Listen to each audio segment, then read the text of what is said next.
வணக்க மகளே, நான் உங்கள் மகேஷ் திண்டுக்கல்ல இருந்து. இன்னைக்கு நம்ம எதை பத்தி பார்க்க போறோம் அப்படின்னு பாத்தீங்க அப்படின்னா, சிம்பிள் தாங்க. அமெரிக்கா தான். அமெரிக்கா நம்ம இந்தியா மேல 50% வரி விதிச்சாங்க இல்லையா?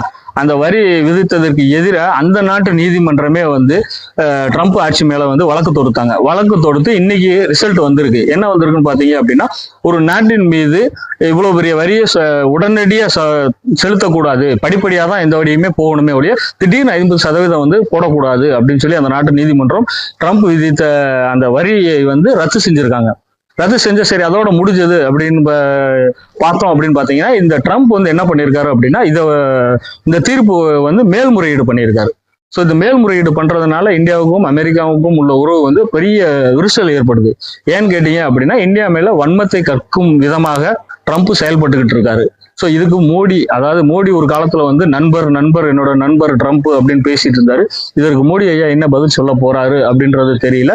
இப்ப மேல்முறையீடு பண்ணியிருக்காரு இல்லையா, அதுக்கு என்ன வகையான தீர்ப்பு வரப்போகுது அப்படின்றத நம்ம வெயிட் பண்ணி பார்ப்போம்.